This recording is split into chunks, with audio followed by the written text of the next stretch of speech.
Today is November 22nd, 2013. I'm with Pastor Terry Jones. First, want to take the time to just thank you, sir, for the opportunity to sit down with you today and find out a little bit more about yourself and the organizations that you represent. And your website that people can best find you at, standuporamericannow.org. StandUpAmericaNow.org. StandUpAmericaNow.org, my apologies. And just tell us a little bit about that and what you're doing through that work. Yeah, it's an organization that we started after the worldwide 9/11 event that we did in 2010. The main purpose of the organization is really to encourage Americans, Christians and non-Christians, just to really stand up, speak out, exercise their First Amendment rights. As you're aware, probably I spent many years in Europe. I lived in Europe 30 years as a missionary, and when I came back to America to live permanently, I was quite horrified by the condition, let's say by the condition of the church, but by the condition of America, the moral condition, spiritual condition, financial condition, and I think there's a great possibility of us losing America in that spiritual Christian form if people do not stand up and speak out. Yeah, absolutely, and I would definitely agree with you on that, and I think that a lot of people share that sentiment. So also you are currently president of Dove Charismatic Ministries. Can you tell us a little bit about what that work is? Yeah, that's correct.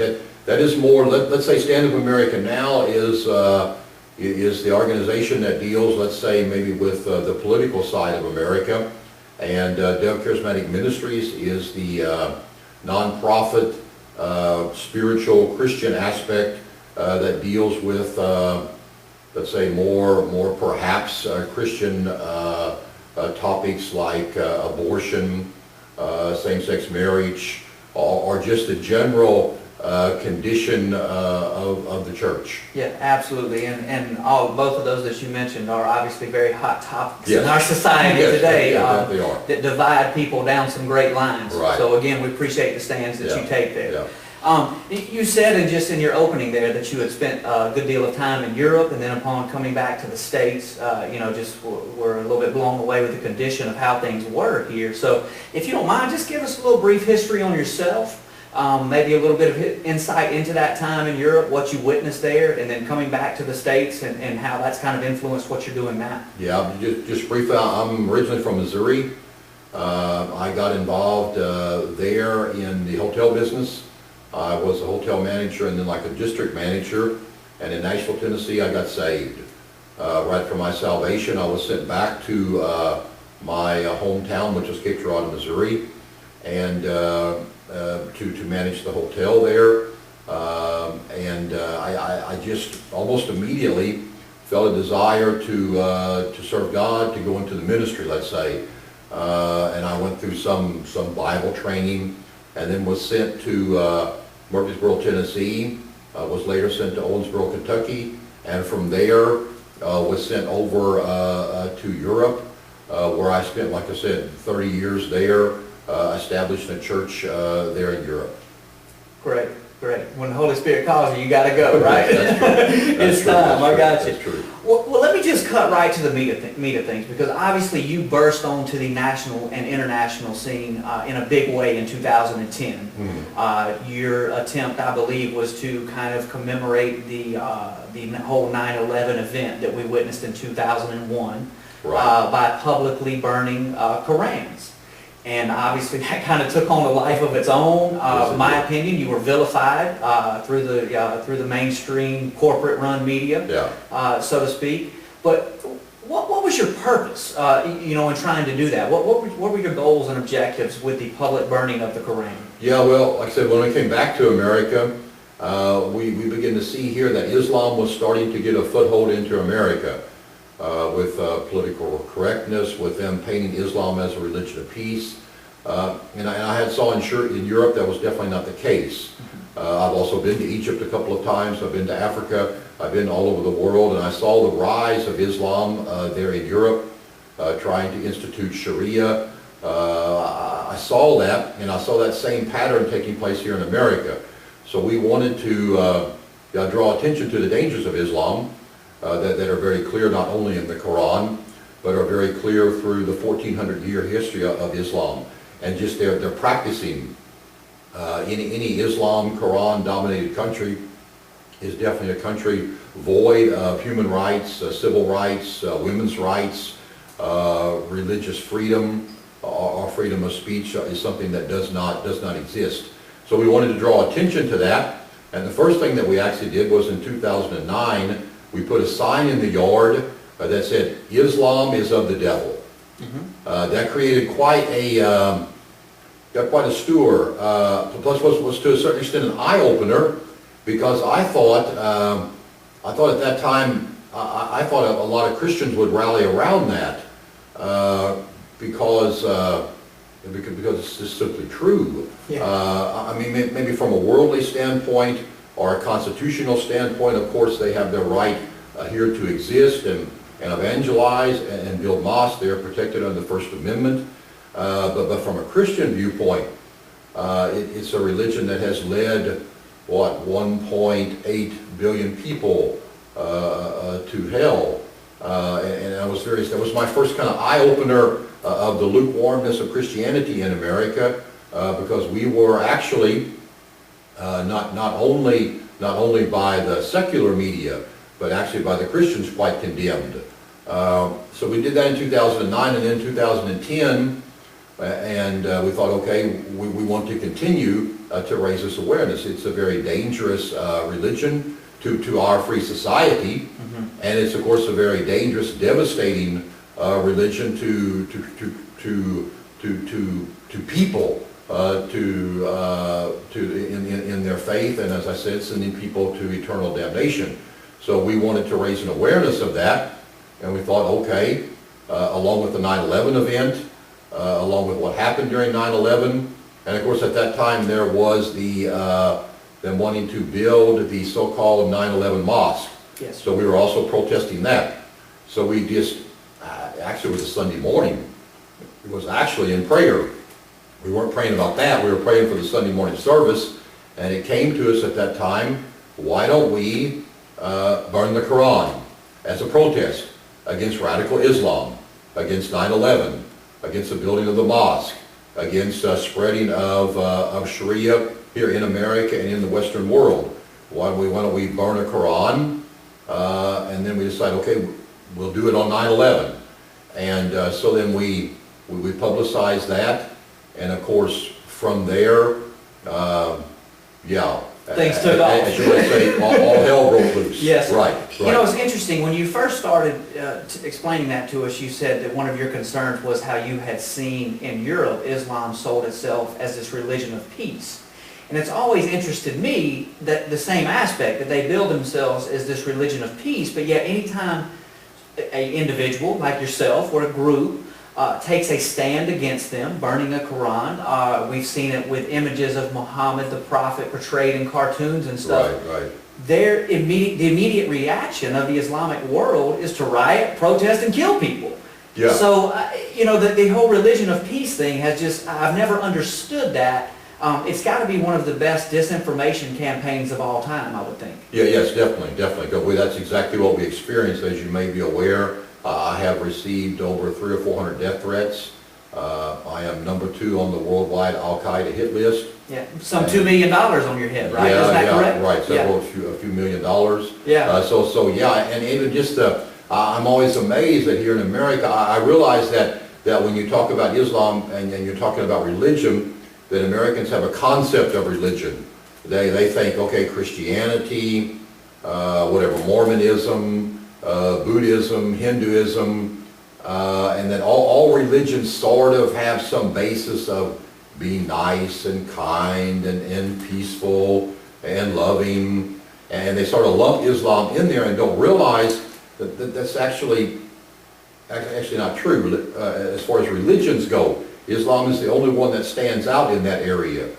They are not a religion of peace. Right. They talked about killing the infidel. And even if we talked about doctrine, even if we talked about, said, well, the Bible says this and the Quran says that, so it's all the same.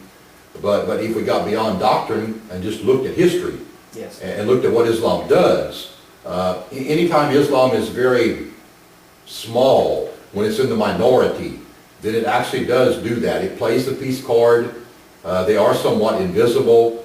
They act peaceful. They do actually do those things. But as soon as they get a little bit of numbers, I think it's around even as low as 2%, they start to want to institute Sharia, and they start to push. And as soon as their numbers get up to 5, 10, 15%, it's actually already almost too late. They have gotten a large stronghold or foothold in society. Yeah, yeah. Wow, that's unbelievable that they would be so bold with such low percentages and then have a success at it. They do. That's yes, really unbelievable. so. I'd like to back up also for a second to something else that you said about when you first posted the sign in front of your church. Islam is from the devil. Is that of the devil. Is of the devil. Okay. Yeah. And you said that you were attacked, obviously, by the corporate stream media, as well as by the Christian media. And you know, that may surprise a lot of people. It doesn't surprise myself so much. I've seen that a lot, and I think that you know, that you addressed that a little bit in our opening, that it's just rampant in our churches today. We have so many pastors and whole denominations and religions that just feel like they have to preach peace and love and let's all get along. And that wasn't necessarily the teaching of Jesus. We are definitely to love our neighbor as ourselves, but also of course. we're to stand on the Word of God. Right. Even right. if sometimes that means ruffling feathers. Right. Jesus constantly upset the political elites, if you will, and the religious elites of his day. Right. So I think that just so many people have been brainwashed, so to speak, and a lot of that comes from the pulpits. Yeah. Unfortunately, I've seen in my experience. Yeah. So absolutely. Well, I appreciate your courage again and being willing to address those issues. Let me ask you this, just play devil's advocate for a minute, because when you took the stand of burning, you know, of attempting the first time to burn the Quran, you know, you were attacked, obviously, heavily around the world, worldwide. We saw riots in the Middle East over it. I think there were some deaths and people lost their lives in some countries. Yeah. We've been they were claimed to have been tied to that. It appeared to be. So we'll be fair in that. But you know, a lot of people said, "Man, this guy, he's a right-wing nut job. He's just trying to draw attention to himself. He's trying to get money for his church and his ministry." What does Terry Jones say to that accusation? Well, definitely, if that was the case, it didn't work as far as the money goes. Yeah, no, we actually really did it out of conviction. We actually really did it because we felt like, and it's true, that Islam is a very dangerous religion, that they are selling the Western world a bill of goods, that they are completely void of human rights, civil rights. Yeah, we really did it, and we still do it. Because we have not stopped since 2009, and every single time we do it, we get trouble either from the news media or from the government or from government officials.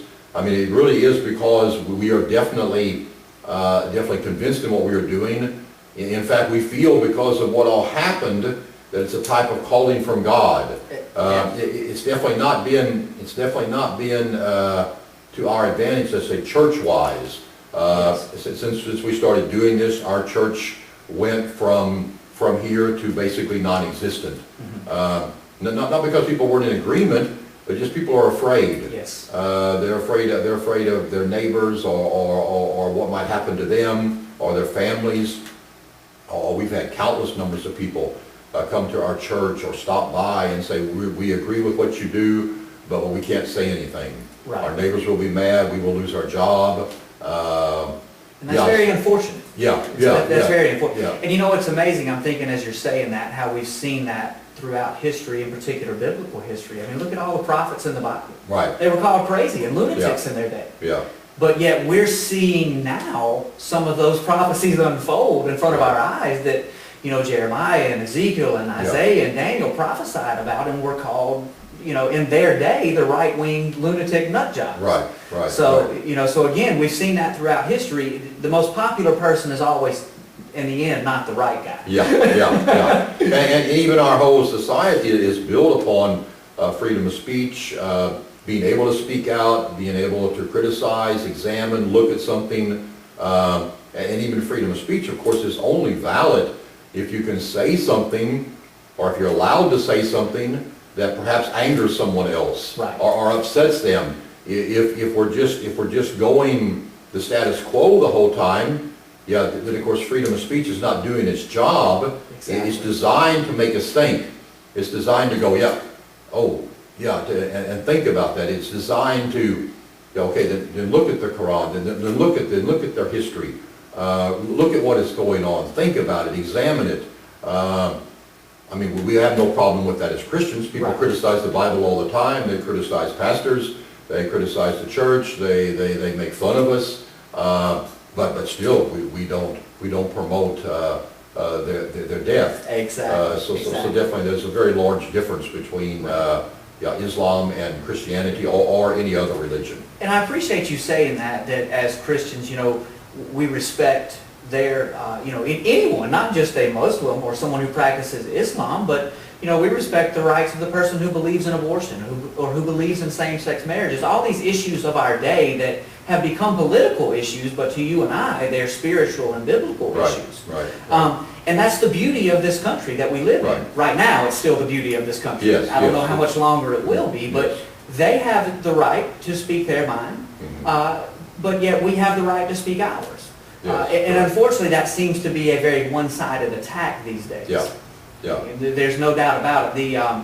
The freedom of speech for a Christian is quickly, in my opinion, disappearing in the Right, United right. States of America. Yeah, I think in general in America, if you do like what we did, or actually what the church should do, yeah, you find that our freedom of speech is very much on the surface. Yes. It is there and okay, and you can practice it as long as you practice it within a certain level. Within the four walls of your church. Right. As soon as you speak out, yeah, then of course freedom of speech gets to, it comes actually then with a price. Right. Is what happens. Right. Yeah. Absolutely. And again, we've seen that throughout history. Yeah. Back to the Right. beginning of time. So, Right. absolutely. Well, I appreciate that.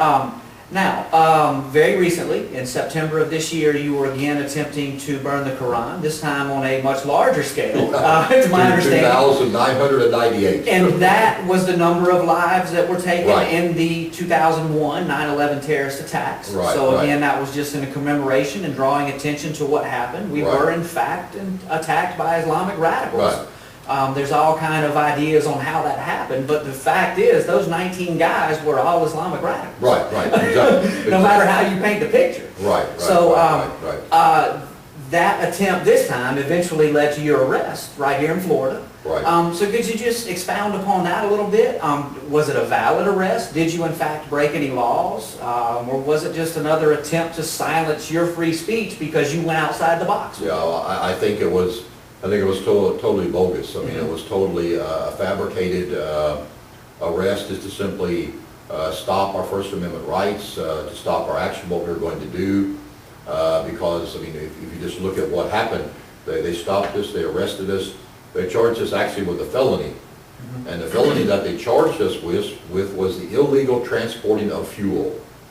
And that's not what we were doing. Right. We were transporting books. Right. Okay, those books had been, to a certain degree, I wouldn't even call it soaked. I think soaked is too hard of a word, but they were wet with kerosene. Yes, sir. But that does not constitute the transporting of fuel.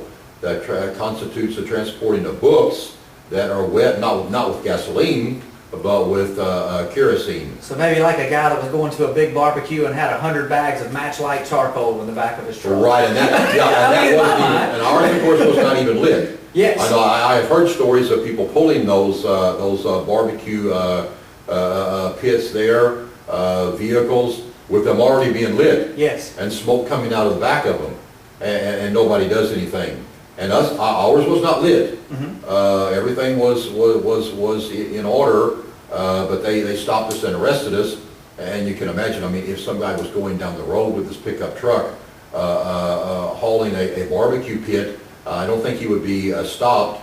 Right. I don't think he would be arrested and handcuffed, thrown into prison there for a night, and then charged with a felony. Yes. I mean, a felony is a very serious charge. This felony charge, if a person is convicted, you can go to prison for 5 to 7 years. Wow. I mean, that is absolutely, of course, absolutely ridiculous. Yes. Yeah.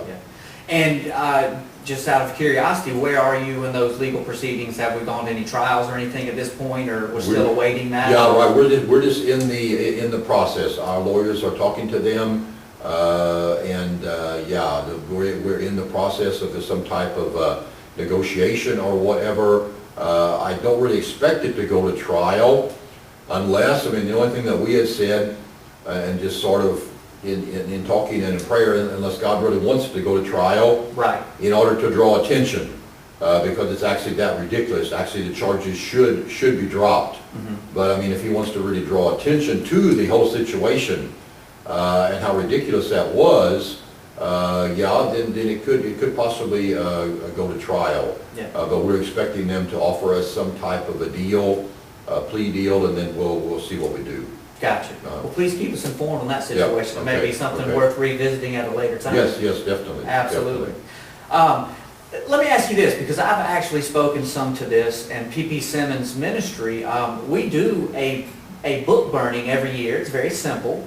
But we actually burn Darwin's book, The Origin of Species, in protest of the theory of evolution, which now is sold as scientific fact, which it is in no way scientific fact. We've worked to establish a biblical precedent for the burning of books, and I just would like to get your opinion on that. Do you feel what you were attempting to do, was it, obviously you were trying to take a stand, but where does the biblical nature of that come in your mind? Well, where we thought it came in was in Acts 19:19. That was, because I've talked to people and they tried to explain it away, but I think that's a pretty biblical basis. You see there are people who converted to Christianity, and they felt that these books were very dangerous and harmful to society, so they brought them and burned them. I think it's a pretty good example. In fact, I think it's a much harsher example than what we did. Right. Because we burned a Quran that you go down to the store and buy another Quran. We did not advocate the banning of the Quran, which they do in Holland and Europe, in Japan. Takes a very, very strong stance against Islam. We were not even calling for that. We burned one book in protest. What they actually did in Acts 19:19, at that time, as far as we know, there was no printing press. Right. There was no mass production of books. They were actually burning originals, probably, that had been handwritten, thus reducing the possibility, or let's say denying the people the right to read that book. Right. So actually, I think what they did was more radical than what we have done. Right. And I know that some biblical scholars, as well as some more modern day translations of the Bible, actually say that the value of the books burned at that time was in the millions of dollars. Yes.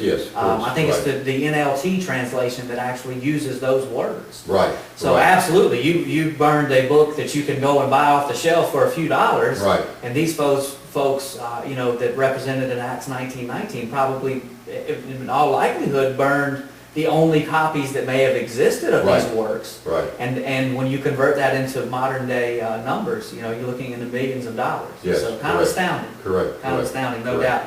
doubt. Let me just get your thoughts on, you said in the beginning, one of the things that concerns you was the state of our country. Yeah. So let me just ask you, what is your opinion on the state of our country, all the way up to the position of president?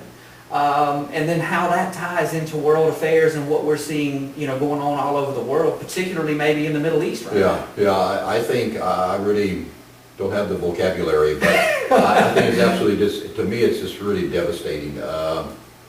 When I see what has happened in the last 30 years, and when you try to talk to people, it's very hard to get through to people.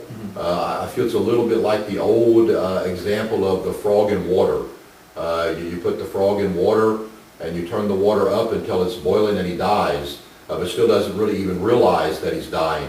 Slow death. And I think in America this has been a progression through the last 30 years or so, the lukewarmness of the church, political correctness, pastors being afraid, which I understand, trying to appease the people, not to lose the tithe, pay their bills, still speak the truth. And I think it's really, our society, it's just devastating when we look at, the abortion rate. But what is it, 3,500 per day? Yeah. We have 700,000 teenage pregnancies per year. We have a moral state of society with music and some of the latest videos that have come out from people who were, respected by young people, let's say, or popular. I think it's absolutely horrifying what is going on. And I think the only hope is actually the church. Yes. If pastors would really stand up and speak the truth, if they don't, I think America is in for a very hard fall. Yes. Yeah, very definitely. Right, and I would even go so far as to say, and have said publicly, I think we've already started that fall. Yeah. I think the war has begun. Yeah. There's no doubt about it. The war is against Christianity. Yeah. And we're seeing that in a big way. I've spoken to this before too. I think it's hard for the average person in the United States to truly understand biblical persecution and tribulation, because we've had it so good here for so long. Right.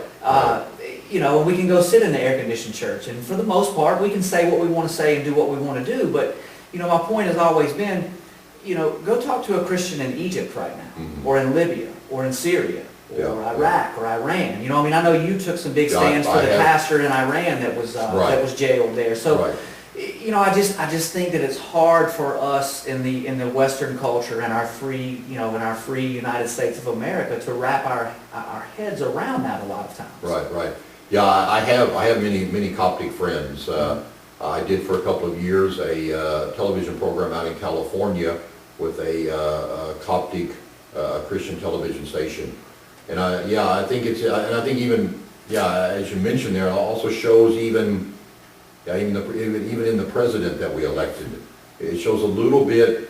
People have to think. It shows a little bit of the direction of the country, or the moral state of the country, yes, or the lack of, let's say, really thinking. We elected someone that could hardly prove that he was an American citizen, if he ever really did. Yes. We elected and by the someone, way, we don't think that he has a PP says. Right. And we elected someone with absolutely no political qualifications. Yes. He had been a senator for a short period of time there in Illinois. He had an unproven record as a lawyer. Even that is all in question, who financed that. Absolutely. In his school records in Indonesia, he put down his religion as Islam, and I believe his nationality as Indonesian or African. And the whole thing, and people just seem to ignore that. It didn't really seem to make them any difference whatsoever. And even after he did a very poor job the first time, and of course is very anti-God, yes, or let's say anti-Christianity, very pro-Islam, has welcomed CARE into the White House several times, cancels prayer meetings, but welcomes CARE into the White House, which is nothing more than a suit and tie terrorist organization. He is pro-Muslim Brotherhood. Yes. The church that he went to for, 20 years was highly controversial. Yeah. And the worst kind of hatred that you can imagine. Right, it's unbelievable that people still voted for him, and then even the second time around. And I think that shows it's a very, very sad trend in America.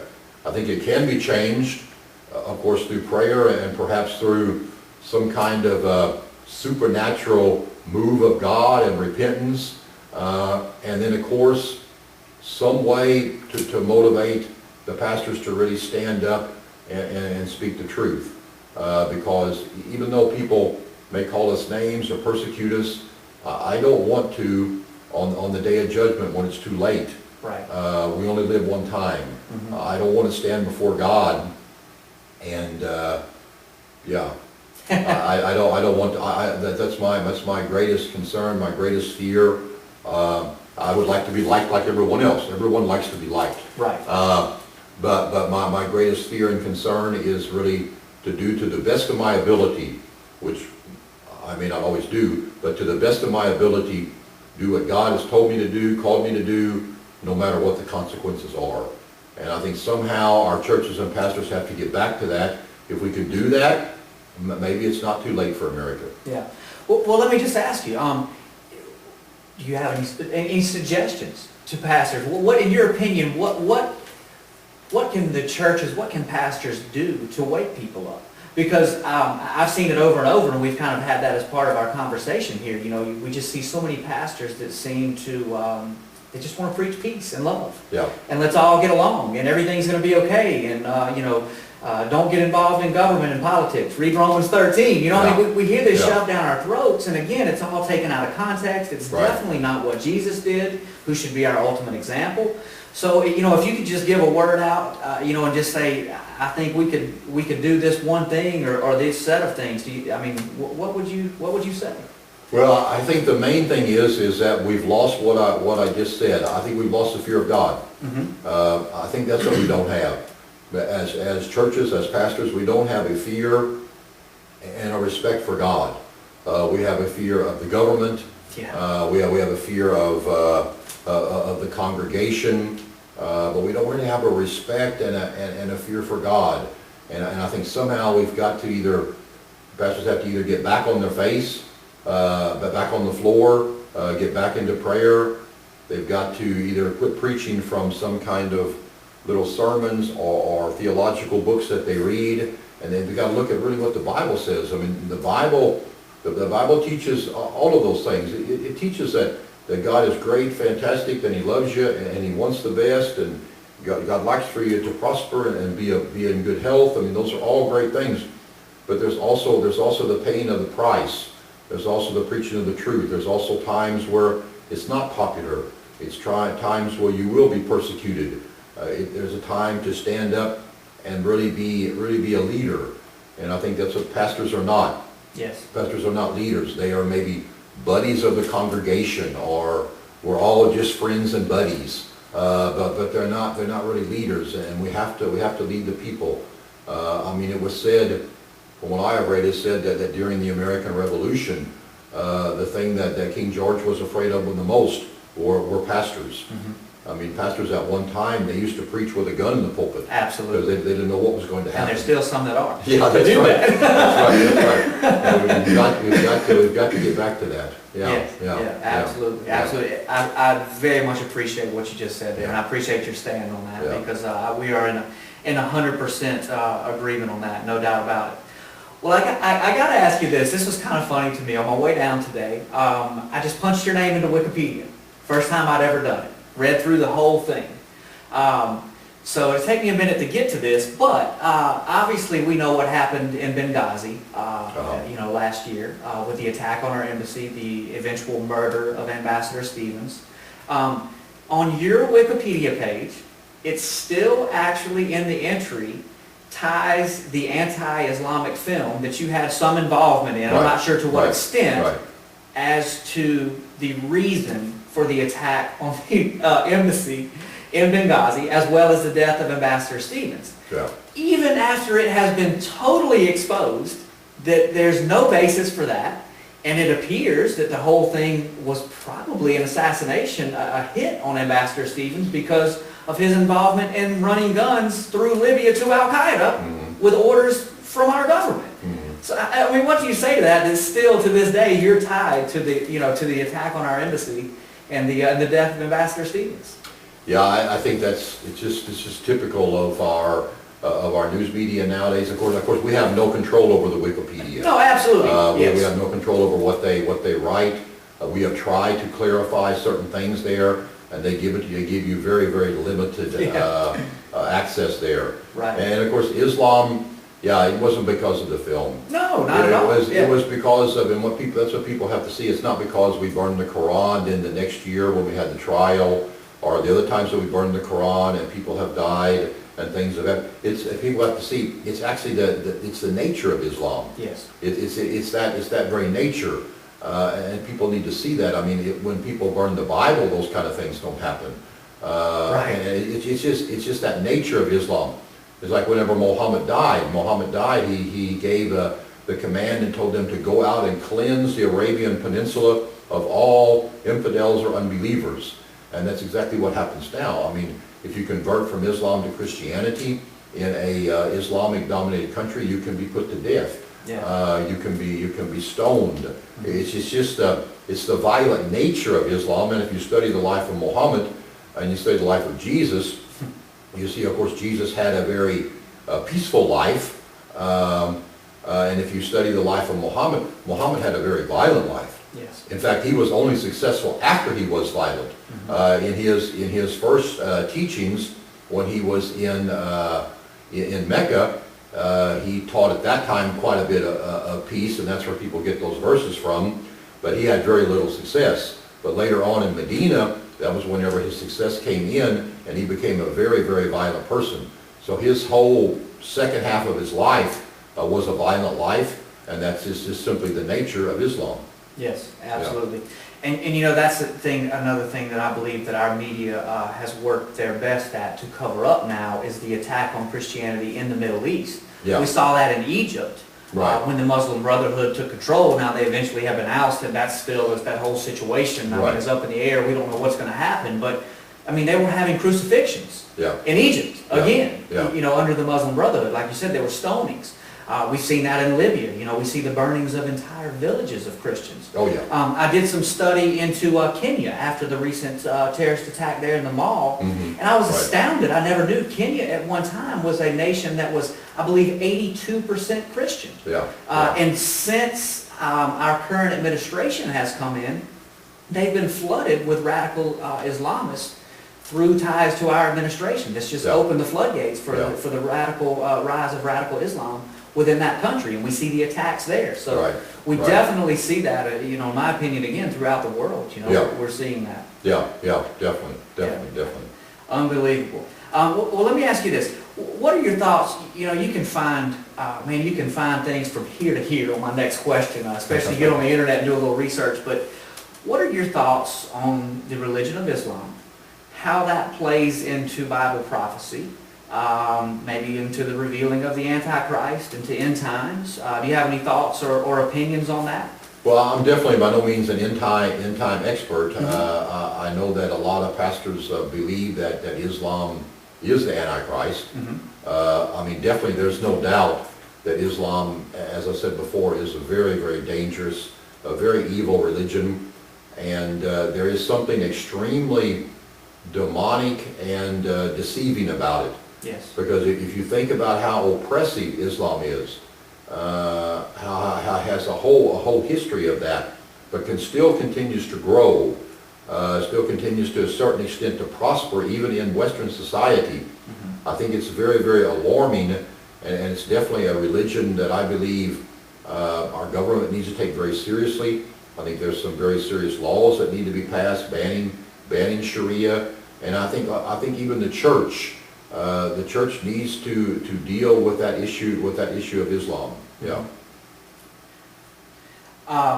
In 2012, you were on the presidential ticket. Yeah. And I believe you have some plans again for 2016. You Yeah. have something in the works there. Yeah. What's your plans? And it just, I guess, kind of give us an overview of 2012. How that went, and then, I mean, obviously you didn't get elected president, but I mean, you know, how that went, what you learned, and then what the plans may be for 2016. Yeah. Well, it went well in the sense that, because we're very well known, that whenever we made that announcement, of course, I had the opportunity to do very many interviews. So that went very well as far as getting the message out. The reason that we decided to run at that time, and we'll do it again in 2016, is simply because we feel that the politicians are a little bit like the pastors. They're simply not telling the people the truth because it would anger them. Yes. I mean, if the politicians were to tell the people what really had to be done to save our nation. I mean, we're $17 trillion in debt. That they tell us about. Right. Yeah. I mean, our country is bankrupt. Yes. We are about to probably lose sooner or later the dollar as the world's reserve currency. Absolutely. I mean, we're just in terrible condition. We're still continuing to print through the Federal Reserve. We can print more and more and more and more money. The money is becoming, losing its value. That if we don't do something very urgent do something actually pretty radical. Radical like change. people I'm thought glad you used that burning word. of the Yes. Quran was radical. Yes. But if we don't do something radical and make some radical cuts, make some radical improvements, deal with the issues, it's not a matter of just we're going to elect this party and they're going to create a few jobs. We're actually way beyond creating a few jobs. Yes. We have to do some radical steps.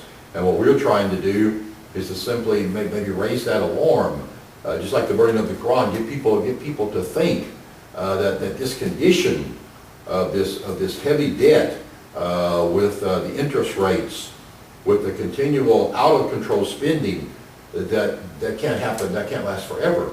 It's like someone, it's like now our nation was out of money, so it shut down the government. People don't think. I mean, I know the radio announcers. I mean, they make jokes about it and this, and of course you can. But I mean, what was that? Our nation was out of money. Yes. I mean, we're bankrupt, and just because we now say we'll raise the debt ceiling, that doesn't help. Which means we print more money. Right.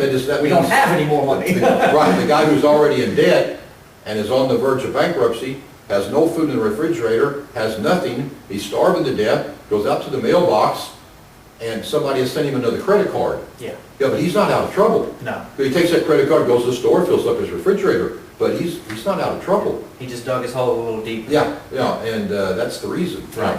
I'm glad you said what you did about, people have this feeling that we can elect this party or that and create a few jobs, because that's something that's very near and dear to my heart, is this, in my opinion, this fake paradigm that is set up of left and right and, Democrat, Republican. I don't believe that it exists. Mm-hmm. I believe that for the most part, I'm sure that there are some well-meaning politicians at the federal level, but I just believe for the most part, they're all playing the same game.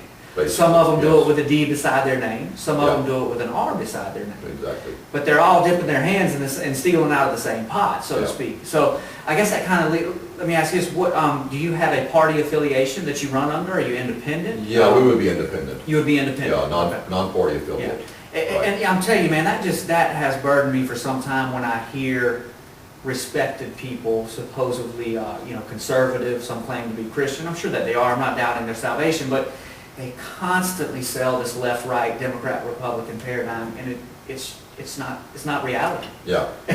No. It is not reality in this country. Yeah. It was a great system, I believe, that was started, but it has just deteriorated. I think that's one thing that we forget, is that the people that founded, the men that founded this country and wrote our Constitution, they were farmers, and they were workers, they were carpenters, they were guys that went out and worked. They went to Washington and served for a couple of years, and went back home and ran their farms. Right. They didn't go there for 30 years, die, leave the position to their son so he could have it and make millions off of their job. There's a different sense of morality that this country was founded on, and what we have now in Washington. Yeah. Yes, very much. And you've absolutely said that throughout our time today. So very much so. All right. Just kind of in closing, tell us about any upcoming plans, events, anything that people need to know about Terry Jones out there. What you got coming up for the future? Well, we're going to continue to speak out, raise a voice, and hopefully through prayer, we can wake up some people. Mark Twain said it is easier to continue to lie to people than to convince them of the truth. Yeah. I mean, I hope that's not the case. But yeah, we have some events coming up there in Dearborn, Michigan again. We will be back up there. We will, of course, always host our 9/11 event. We have very interesting things coming up there in Polk County with our trial, if it goes to trial. And then later on, we will be, of course, suing Polk County for the illegal arrest. We are about scheduled to do some stuff out in California. We've done a few things out there at the Egyptian consulate there. We've had a couple of protests there. So we have plans to stay busy. And when we are seeing a small amount of people waking up.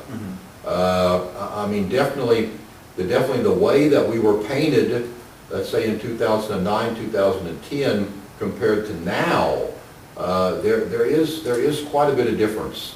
As I continue to do interviews with radio and different things, there is somewhat of a change. There is a glimmer of hope that people are starting to wake up.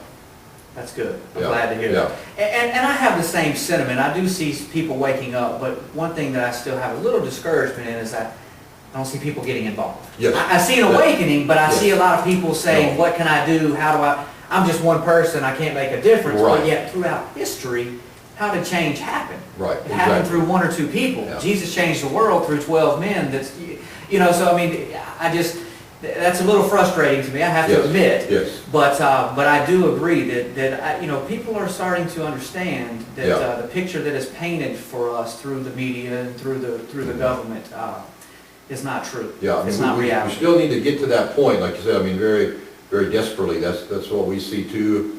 I mean, we're at the point where a lot of people are beginning to recognize it and are griping about the situation. Yes. Right, but then when you say, okay, let's go do something. Let's do something. But let's Right. meet down at City Hall, let's have a rally, let's have a protest, let's raise an awareness, let's do something, let's push the envelope. Mhm. And that's a little bit what the burning of the Quran was about, pushing the envelope, waking people up, causing them to think a little bit, although I would not consider it radical, but a little bit, let's say on the edge, or radical, where people have to wake up.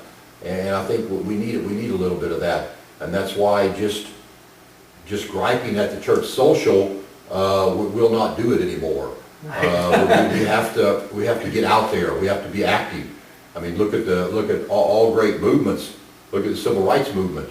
I mean, the civil rights movement was not successful because they were right. Right. They were successful because they actually did something. Yes. And not because they griped within the church, but they hit the streets. They got out there. They protested. They put their life on the line. They did something. Yeah. If I'm not mistaken, I believe Dr. King was arrested some 100 plus times. Yes. And then he finally had an impact. Yeah. And that's what Christians don't realize, that they don't realize that we will have to do something. Yeah. Or our rights are going to be taken away from us. And we cannot wait until they're already taken away. That's the point. We have to do something before then. Right.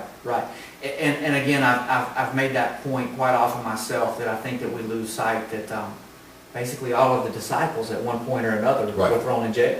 Right. They were all persecuted, most of them to their death. Right. Exactly. So, persecution, tribulation is not something that we should sit here in a Western culture and think that Right. we don't have to face to go make a difference. No, it will We can't sit right here in our padded pew and Right. say somebody else will make a change. Right. It's up to us. It will happen. Maybe yes. we were put here for a time such as this. Amen. That's right. I believe that. Well, final thoughts in closing, just tell people one more time where they can find you, websites, anything like that, what you need people to know. And you certainly didn't ask me to say this or ask this, but is there a way that people can donate, can give to you financially to help the cause? Yeah, they can go to standupamericanow.org.